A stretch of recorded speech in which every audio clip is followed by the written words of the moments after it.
Donald from D&D Defense back with another video. Today's video is going to demonstrate ranges with the firearm. I know in classical weapons-based arts that usually applies to like a stick, a knife, but it also is applicable to a weapon. And so the way that I'm going to demonstrate this is, first, I have my weapon out. This is a far enough range where that target, being the attacker or the person that's aggressing towards me, is far enough away to where I can fully extend my arms without worrying about him being able to get his hands on my weapon and therefore be able to manipulate it in such a way where it becomes a scramble or a fight for my weapon. And so that's one range. And people, when they hear guns, they feel like, okay, I have a gun, but they don't ever take into consideration the ranges. You have to understand that in self-defense, the ranges aren't always going to be ideal. You're not going to have that ideal situation where you can pull your weapon and be able to extend fully with your hands. If you can, great, but that's not always going to be the case. There's going to be some cases where your target is closer to you. So in this case, if this target was here and I'm here, now, if I put my gun fully extended out, well, the person, in this case, it's just a paper target, but if this was a person, their hands would be able to extend out and therefore be able to get their hands on my weapon. And so I don't want a full extension.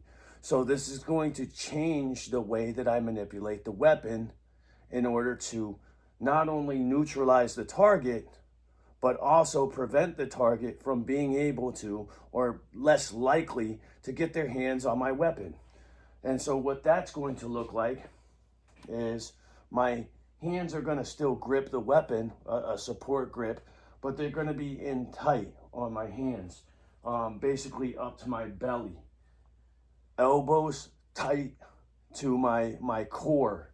And it's really my core that's going to be controlling the weapon, because my elbows are connected, then the elbows are extended to the hands, which are gripping the weapon.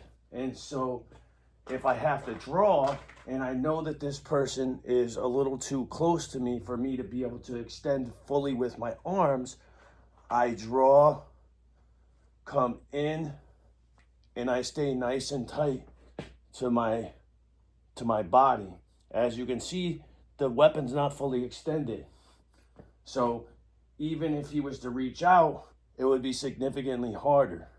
And I can still hit my target without aiming.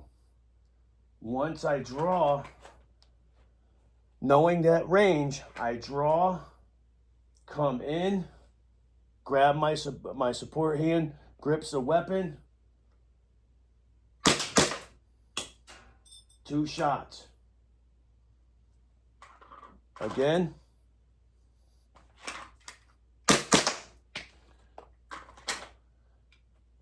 And those 2 shots are hitting right here.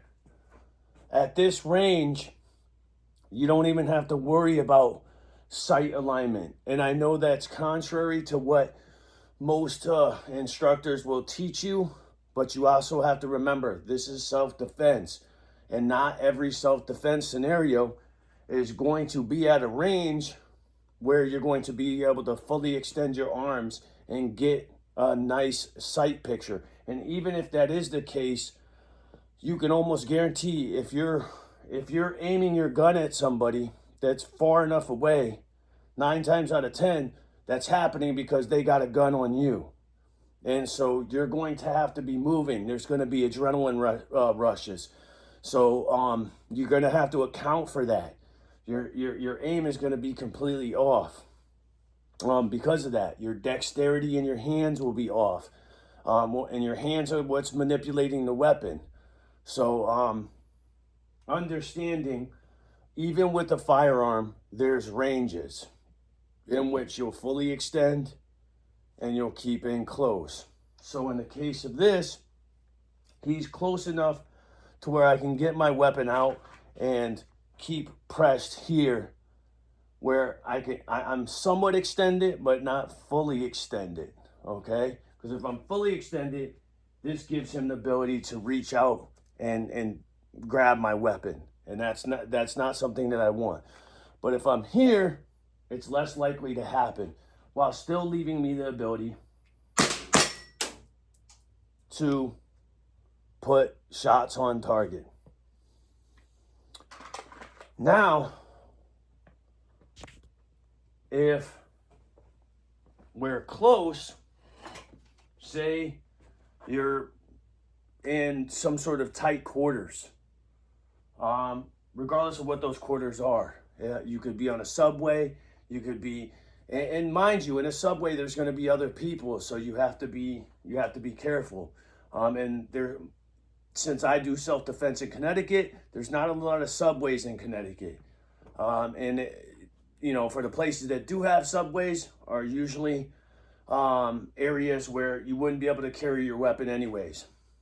That being said, I say a subway because it's confined quarters. And so anytime you find yourself in any confined quarters, regardless of what that situation may be, or maybe the person's just approached you and you're trying to de-escalate the person, and you're a little closer now, and this person has now entered into your space.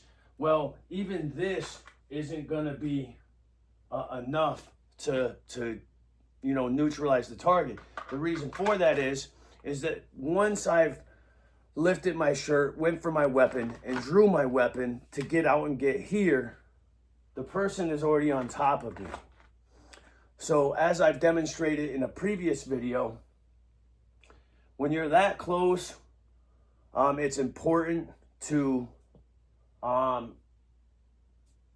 provide some distance as well as a distraction.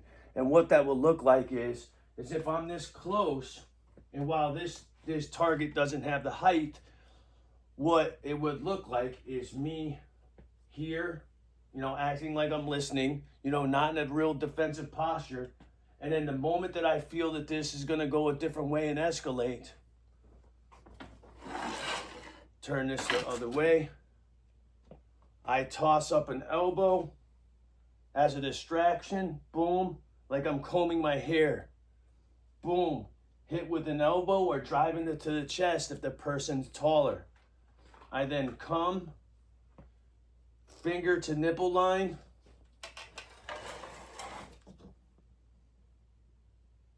In close. Boom. And there's your shot. So as you can see, the ranges in which I was gripping are significantly different. When it's in close quarters, this is what I'm doing. Using this thumb as a guide to where the weapon should be. And then from there, it's just firing shots. As opposed to being at a medium type range where his hand can still reach out if I'm fully extended, but can't get to my weapon here. And then obviously the farthest range, which allows for this extension to fire shots. So understanding that even though you may have a pistol, that doesn't mean that you use the same tactics every single time you would draw your weapon in a defensive manner. And mind you, that your weapon doesn't always have to be fired when defending yourself. And in fact, in most cases, a defensive use of a firearm was only when the firearm was shown. No shots were even fired.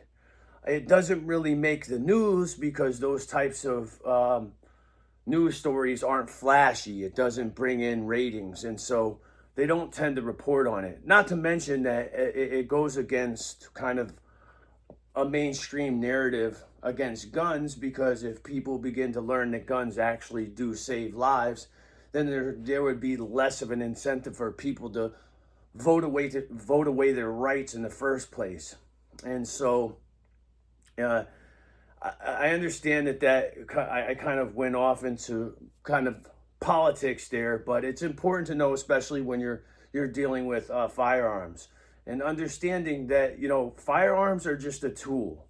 They're just a tool that allows you to complete a said job. In this case, it's to complete a job that helps you maintain the safety of yourself, your family, and your loved ones, or innocent parties. It doesn't even necessarily have to be you or your loved ones. So, you know, I like to add in any myths in order to dispel those myths of it and misconceptions about firearms. It's no different than a plumber bringing his tools to work. Okay, he needs his tools in order to complete the job. Yes, is this a tool that is lethal? Of course it is, which is why I make these videos, because they're meant to maintain safety and are an absolute last resort.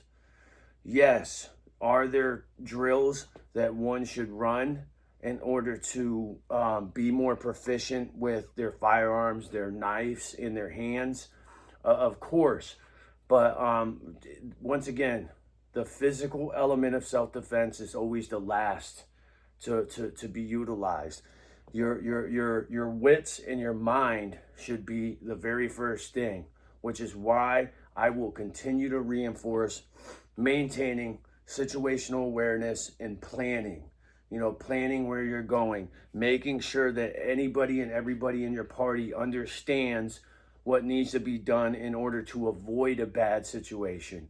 You don't want to be midstream of that bad situation and have to explain to your party, people within your party, that, oh, well, we need to do this and we need to do that, because not everybody's going to understand that. And then now, if you're left to explain, that's time that you lose to have to avoid the situation completely, which now may place you in a bad spot and ultimately leading you to have to draw your weapon. So I can't stress enough, using your head, thinking, planning, communicating, being aware of your environment and everything surrounding it, okay? I'll make another video kind of touching on some of the elements of situational awareness and some of the things that I do. This video is more for the different ranges that you may encounter when it comes to using your firearm, and that it's just not a cookie cutter approach where you're always going to be able to extend your arms. That's not always going to be the case. And as I've said in previous videos, most self-defense encounters happen at ranges between 10 to 15 feet, sometimes 20 feet, but really it's those ranges that are predominant when it comes to self-defense. And so that's not a lot of distance to cover for a person before you can actually get your weapon out and draw on them and get shots on target, okay? Especially if the person has a knife, and then depending on the type of weapon you have, you may not drop him right away, you know, and then you add in the variable that the person's on drugs or they're drunk. These things will dull the shots, and therefore add an additional variable that you may not be accounting for, which is why, once again, we avoid these things. Try and avoid it at all costs. I can't stress that enough. Your self-defense plan should always involve avoidance. Avoidance, and then if that can't be prevented, your next step should be escaping the situation. And if you can't escape, that's where either your hands-on or your weapons come into play. But you don't want to have to be explaining these things to the cops and later on a judge. because that can be a costly venture. So always keep those things in mind. I don't say these things to scare you. I say these things to educate. And so with that said, just understanding some of the different ranges at which one may have to neutralize a target depending on where they're at or where they're positioned at, and your environment will dictate that. As I said earlier, if you're in a subway, that'll be significantly different than in an open space area like a park or something. If you're in a restaurant, well, that's going to drastically change from, you know, being once again in an open space or something like that. Crowds, you know, being in an area where it's crowded as opposed to maybe jogging on a trail, you know, so your environment will dictate, which is another reason why you need to be situationally aware. Understand your environment.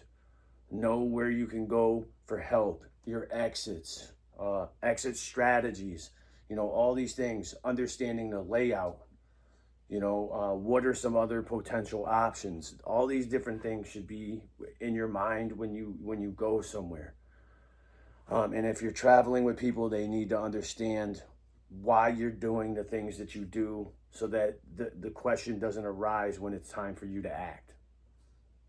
So I'll end this video here. If you like this video and want more content, please like, subscribe, leave a comment.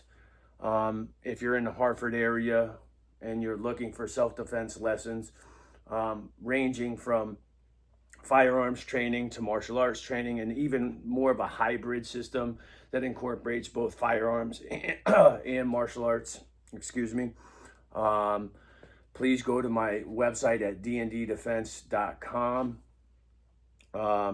And if for whatever reason you are unsure, you can verify my credentials through the USCCA website, as I am a certified instructor through the USCCA. I do not work for the USCCA. They just hold my certification. They're the company or organization that has certified me to be a firearms instructor. That being said, Plus One Defense System out of West Hartford. I am a certified instructor at said location. The specific art that I'm an instructor in is Brazilian Jiu-Jitsu, although I do have experience in multiple different arts and proficiency in Aikido, Muay Thai, Krav Maga, and Arnis, which is just a weapons-based art that does deal with firearms, but knives and bludgeons, sticks, stuff of that nature. So if you are unsure and would like to look me up in other ways, feel free to look into those avenues as well, and look forward to seeing you on the next video. Thank you and be safe.